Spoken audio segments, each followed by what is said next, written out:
방탄이냐 빈총이냐, 방탄 대 빈총, 빈총 대 방탄.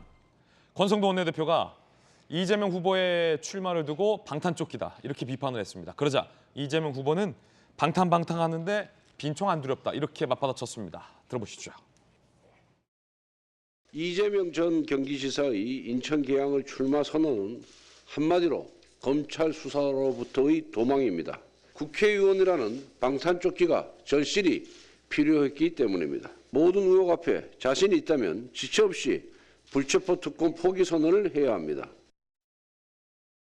검찰, 경찰 수사 아무리 압박해도 전혀 걱정되지 않습니다. 자꾸 방탄하는데 여러분들은 물도 안 든 물총 두렵습니까?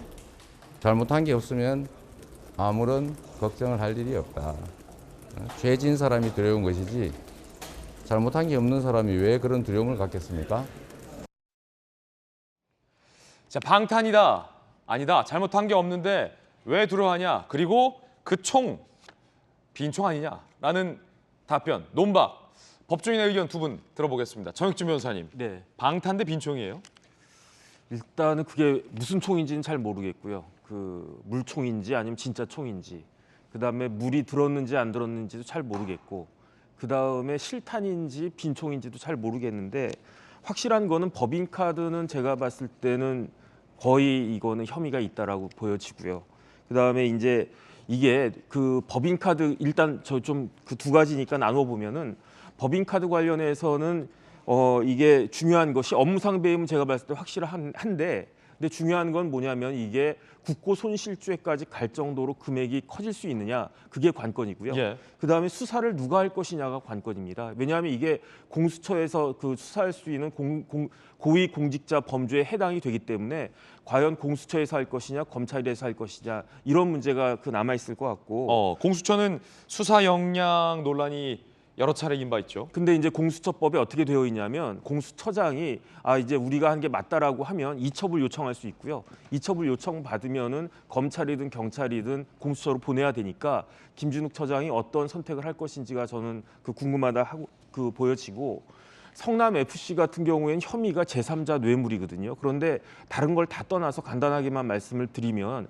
성남지청 차장 검사가 옷을 벗었잖아요. 근데 성남지청 차장 검사가 그 기록을 꼼꼼하게 다 봤을 것이다라고 저는 생각을 하는데, 거기에 대해서 그때 성남지청장이 그 부분에 대한 수사를 제대로 하지 않으니까 거기에 대해서 반발하면서 옷을 벗었기 때문에 만약에 제대로 수사가 된다라고 하면 이게 과연 물총으로 끝날 것인가, 그런 의문은 저는 개인적으로는 가지고 있습니다. 예, 박성훈 변호사님 어때요? 강력경사 출신이잖아요. 일단은 이 후보 입장에서는 아직까지 혐의가 입증되지 않았다는 취지의 발언을 할 수 있는 단계인 것 같습니다. 일단 경기도 법인카드 유용 의혹은 아내와 달리 이 후보가 피의자로 입건된 상태지만 기소되지 않은 상황이기 때문에 연관성이 명확하게 입증된 부분은 아닙니다.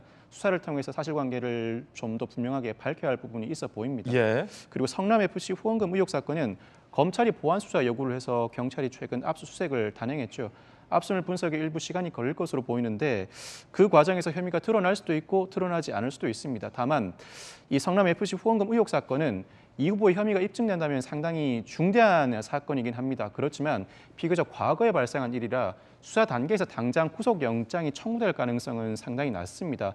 방탄, 물총, 각종 논란이 있지만 실제로 구속영장이 청구돼서 불체포 특권이 문제될 가능성은 낮아 보입니다. 물론 향후 혐의가 입증돼 재판 단계까지 들어가게 된다면 판결 선고 시에 실형이 선고될 가능성은 있는 사안입니다. 그렇지만 아직까지는 명백하게 혐의가 입증되었다고 판단하기는 이르다고 평가할 수 있습니다. 예.